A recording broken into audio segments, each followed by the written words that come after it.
संसद में जोरदार बहसें, भाषण और नारेबाजी तो हम सब टीवी पर देखते हैं, लेकिन सरकार के कामकाज का असली पोस्टमार्टम, कानूनों की बारीकी से जांच और सरकारी खजाने के एक एक रुपए का हिसाब किताब, ये सब अक्सर बंद दरवाजों के पीछे होता है। बिल्कुल, ये काम होता है संसदीय समितियों के कमरों में। संसद का जो रूप हम देखते हैं वो एक विशाल मंच की तरह है, लेकिन असली कहानी, असली स्क्रिप्ट तो इन समितियों में ही लिखी जाती है। अच्छा, इसीलिए इन्हें लघु संसद या मिनी पार्लियामेंट कहा जाता है। मिनी पार्लियामेंट, ये शब्द ही इनकी अहमियत बताता है। तो आज हम इन्हीं कमरों में चलेंगे और देखेंगे कि ये समितियां क्या हैं, ये कैसे काम करती हैं और ये कैसे हमारे लोकतंत्र की नींव को मजबूत रखती हैं।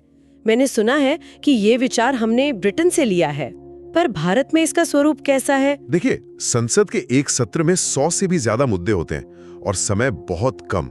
और हर सांसद हर विषय का विशेषज्ञ नहीं हो सकता। सही बात है। सोचिए, रक्षा सौदे की तकनीकी बारीकियों से लेकर कृषि कानून की जमीनी हकीकत तक, इतने बड़े दायरे पर कुछ घंटों की बहस में न्याय करना नामुमकिन है। बिल्कुल, यानी संसद के पास हर मुद्दे पर गहराई में जाने का न तो समय है, न ही वैसी विशेषज्ञता। ठीक यहीं पर ये समितियां काम आती हैं।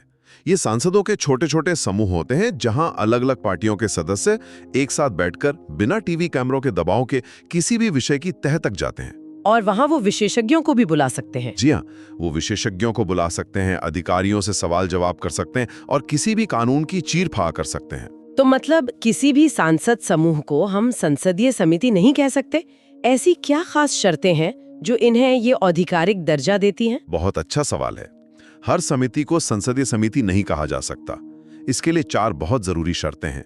पहली, इसे सदन यानी लोकसभा या राज्यसभा द्वारा ही नियुक्त या निर्वाचित किया जाना चाहिए। इसका मतलब ये हुआ कि कोई मंत्री अपनी मर्जी से कोई समिति नहीं बना सकता? बिल्कुल। दूसरी शर्त है कि ये समिति लोकसभा अध्यक्ष या राज्यसभा के सभापति के निर्देशन में ही काम करेगी। अच्छा, ताकि उनकी स्वायत्ता बनी रहे। जी, इससे उनकी स्वायत्ता सुनिश्चित होती है। तीसरी और सबसे महत्वपूर्ण शर्त, ये अपनी रिपोर्ट सीधे सदन को सौंपेंगी, किसी मंत्री या मंत्रालय को नहीं। अच्छा, तो ये शर्तें एक तरह से इनकी स्वतंत्रता और सीधे संसद के प्रति इनकी जवाबदेही को पक्का करती हैं, सरकार के प्रति नहीं। एकदम सही पकड़ा आपने। और चौथी शर्त है कि इसका अपना एक सचिवालय होता है जो लोकसभा या राज्यसभा सचिवालय मुहैया कराता है ताकि वो अपना काम ठीक से कर सके।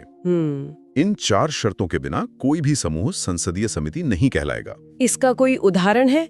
कोई ऐसी समिति जिसमें सांसद तो हो पर वो संसदीय समिति न हो? हाँ, परामर्शदात्री समितियां यानी कंसल्टेटिव कमिटीज इसका सबसे अच्छा उदाहरण है। अच्छा, ये अलग अलग मंत्रालयों से जुड़ी होती हैं।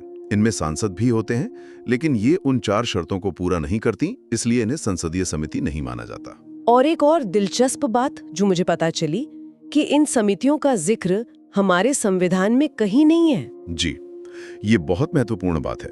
इन्हें अपनी सारी शक्तियां संसद के दोनों सदनों के नियमों से मिलती हैं, संविधान से नहीं। ठीक है, तो अब हम परिभाषा समझ गए हैं, लेकिन मैंने सुना है कि ये कई तरह की होती हैं, जैसे स्थायी समिति और तदर्थ समिति। इन शब्दों का क्या मतलब है? इसे एक आसान तरीके से समझते हैं। स्थायी समितियां यानी स्टैंडिंग कमिटीज किसी कंपनी के परमानेंट डिपार्टमेंट्स की तरह है, जैसे फाइनेंस डिपार्टमेंट या HR डिपार्टमेंट। अच्छा, ये हमेशा मौजूद रहती हैं, साल दर साल काम करती रहती हैं। इनके सदस्य हर साल बदलते रहते हैं, लेकिन समिति खुद कभी भंग नहीं होती। यानी ये संसद की स्थायी मशीनरी का हिस्सा है। तो फिर तदर्थ समितियां क्या हुई? तदर्थ समितियां यानी एड हॉक कमिटीज किसी कंपनी में बनाए गए एक स्पेशल टास्क फोर्स की तरह हैं।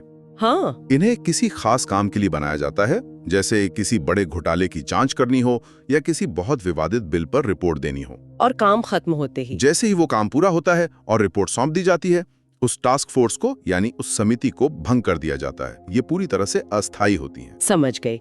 तो एक है स्थायी व्यवस्था और दूसरी है जरूरत के हिसाब से बनाई गई अस्थायी व्यवस्था। लेकिन असली ताकत तो स्थायी समितियों के पास ही होती होगी, खासकर उनके पास जिनके हाथ में सरकार की तिजोरी की चाबी होती है। आपने बिल्कुल सही अंदाजा लगाया। असली ताकत वित्तीय समितियों के पास ही होती हैं, और इनमें 3 समितियां सबसे अहम हैं जो सरकार के हर पैसे पर नजर रखती हैं। चलिए, तो फिर इन्हीं की बात करते हैं। सबसे ज्यादा नाम मैंने लोक लेखा समिति या PAC का सुना है। ये क्या काम करती है? PAC यानी पब्लिक अकाउंट्स कमेटी। भारत की सबसे पुरानी और शायद सबसे महत्वपूर्ण वित्तीय समिति है।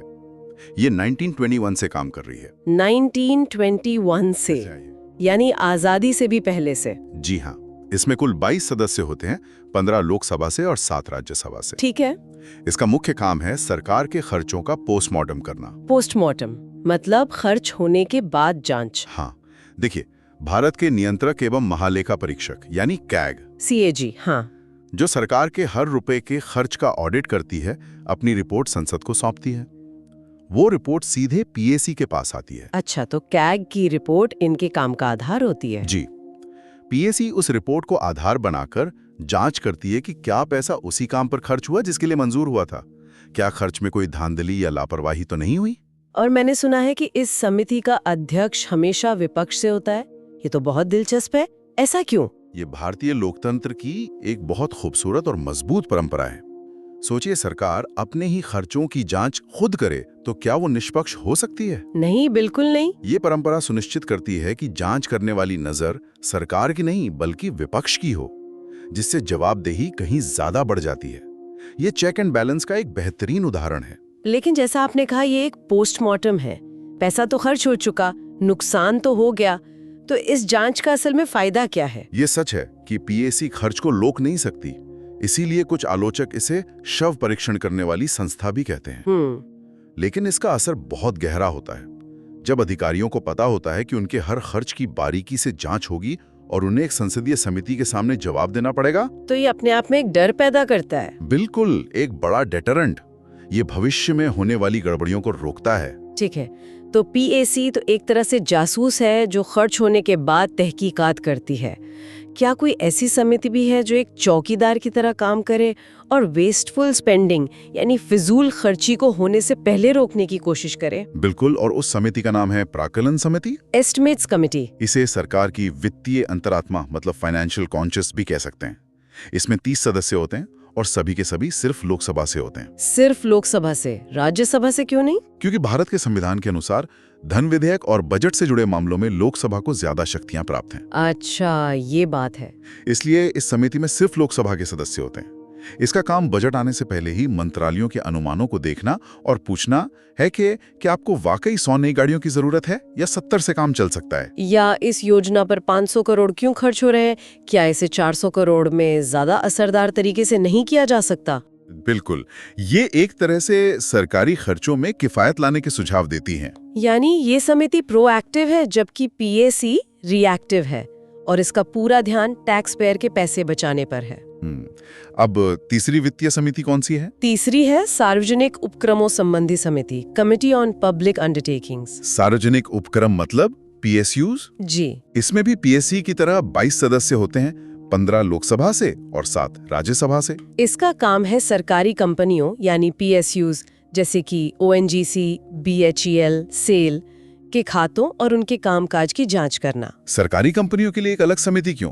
क्या उनकी जांच PAC नहीं कर सकती? कर सकती है, लेकिन सरकारी कंपनियां सिर्फ सरकारी विभाग नहीं है, वो व्यावसायिक इकाइयां भी हैं। सही बात है। उनका मकसद सिर्फ जन कल्याण नहीं बल्कि मुनाफा कमाना भी होता है। इसलिए उनके कामकाज की जांच के लिए एक विशेष नजरिए की जरूरत होती है जो ये समिति प्रदान करती है। तो ये देखती है कि ये कंपनियां व्यावसायिक सिद्धांतों के अनुसार चल रही है या नहीं। जी, और ये भी कि जनता का पैसा इनमें सही से इस्तेमाल हो रहा है या नहीं। तो ये 3 समितियां मिलकर सरकार के पैसे पर नजर रखती हैं। जी, खर्च होने से पहले, खर्च होने के बाद और सरकारी कंपनियों में। ये तो कमाल की व्यवस्था है। लेकिन शासन तो सिर्फ पैसे का खेल नहीं है। कानूनों और मंत्रालयों के काम पर नजर कौन रखता है? उसके लिए 1993 में एक बहुत मजबूत व्यवस्था बनाई गई जिन्हें हम विभागीय स्थायी समितियां, डिपार्टमेंटली रिलेटेड स्टैंडिंग कमिटीज कहते हैं। अच्छा, ये DRSCs। जी। आज ऐसी 24 समितियां हैं और हर बड़ी मिनिस्ट्री के लिए एक समिति है, जैसे रक्षा समिति, विदेश मामलों की समिति, स्वास्थ्य समिति वगैरह। तो ये एक तरह से हर मंत्रालय के लिए एक मिनी पार्लियामेंट हो गई। आप बिल्कुल कह सकती हैं। इन्हें आप हर मंत्रालय का रिपोर्ट कार्ड बनाने वाली क्लास टीचर भी समझ सकती हैं। हर समिति में 31 सदस्य होते हैं, 21 लोकसभा और 10 राज्यसभा से। और ये करती क्या है? जब भी कोई मंत्रालय बजट में पैसे की मांग करता है या कोई नया कानून लाता है, तो वो बिल या वो मांग पहले इन समितियों के पास जाती है। अच्छा। तो यानी संसद में किसी बिल पर बहस होने से पहले ये समिति उस पर पूरा होमवर्क कर लेती है। जी हाँ, यही इनकी सबसे बड़ी ताकत है। ये उस बिल से जुड़े सभी पक्षों को बुलाती हैं, सामाजिक कार्यकर्ताओं, उद्योग जगत के लोग, विशेषज्ञों को, और उनकी राय लेती हैं। यहाँ पार्टी की राजनीति से ऊपर उठकर बिल के गुण दोष पर चर्चा होती है। इससे जो रिपोर्ट निकलती है वो कानून की गुणवत्ता को कई गुना बढ़ा देती है। ये तो बहुत महत्वपूर्ण काम है। अब कुछ और समितियों की बात करते हैं। मान लीजिए संसद में कोई नियम तोड़े, तब क्या होता है? उसके लिए भी समितियां हैं। पहली है विशेषाधिकार समिति। विशेषाधिकार समिति। अगर कोई सदस्य या कोई बाहरी व्यक्ति संसद या उसके सदस्यों के विशेष अधिकारों का हनन करता है, जैसे कोई मंत्री सदन को गलत जानकारी दे दे, तो ये समिति उसकी जांच करती है। और सांसदों के नैतिक आचरण के लिए उसके लिए है आचार समिति, एथिक्स कमेटी। Ethics committee. जैसे अगर किसी सांसद पर यह आरोप लगता है कि उन्होंने पैसे लेकर संसद में सवाल पूछा, जिसे कैश फॉर क्वेरी कांड कहा गया था। हाँ, वो मामला याद है। तो ये मामला आचार समिति के पास जाता है। वो जांच करती है कि क्या सांसद ने अपने पद की गरिमा के खिलाफ काम किया है। एक समिति का नाम मैंने सुना जो बहुत जटिल लगता है, अधीनस्थ विधान संबंधी समिति, कमिटी ऑन सबऑर्डिनेट लेजिस्लेशन। इसका क्या काम है? इसका काम थोड़ा पेचीदा है पर बहुत जरूरी है। देखिए, संसद तो एक कानून का मोटा मोटा ढांचा या खाका तैयार कर देती है कि ये होना चाहिए, लेकिन उस कानून को लागू करने के लिए बारीक नियम कायदे बनाने का काम सरकार यानी कार्यपालिका को सौंप दिया जाता है। जैसे संसद ने मोटर व्हीकल एक्ट बनाया, लेकिन हेलमेट ना पहनने पर कितना जुर्माना होगा, ये नियम सरकार तय करती है। बिल्कुल सही उदाहरण। तो ये समिति इसी बात की जांच करती है कि सरकार नियम बनाते समय कहीं कानून द्वारा दी गई शक्तियों से आगे तो नहीं जा रही है। अच्छा, कि वो अपने अधिकार क्षेत्र में ही रहें। जी, क्या वो कोई ऐसा नियम तो नहीं बना रही जो मूल कानून की भावना के ही खिलाफ हो? ये कार्यपालिका पर संसद के नियंत्रण का एक बहुत सूक्ष्म लेकिन शक्तिशाली उपकरण है। और आखिर में कुछ समितियां ऐसी भी होंगी जो संसद के रोज के कामकाज को चलाने में मदद करती होंगी। हाँ, जैसे कार्य मंत्रणा समिति, बिजनेस एडवाइजरी कमेटी। ये तय करती है कि सदन में किस बिल या मुद्दे पर कितनी देर चर्चा होगी। ये सदन का टाइम टेबल बनाती है।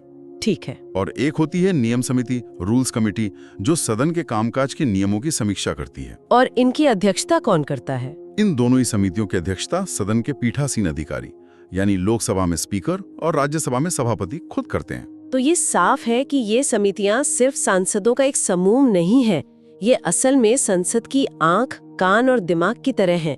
ये वो इंजन रूम है जहां लोकतंत्र की मशीनरी को असल में चलाया और मेंटेन किया जाता है, पर्दे के पीछे रहकर सरकार पर वित्तीय और प्रशासनिक नियंत्रण रखकर। और अंत में श्रोताओं के लिए एक विचारणीय प्रश्न छोड़ जाते हैं। जरूर। इन शक्तिशाली समितियों की सिफारिशें, चाहे वो वित्तीय मामलों में हो या कानूनी, ज्यादातर सिर्फ सलाहकारी प्रकृति की होती हैं। सरकार के लिए उन्हें मानना बाध्यकारी नहीं है। सोचने वाली बात यह है कि अगर ये समितियां, जिनमें सभी दलों के सांसद होते हैं, विशेषज्ञों से सलाह मशवरा करके महीनों की मेहनत के बाद किसी नतीजे पर पहुंचती है, तो क्या सरकार को उनकी सिफारिशों को नजरअंदाज करने की छूट होनी चाहिए?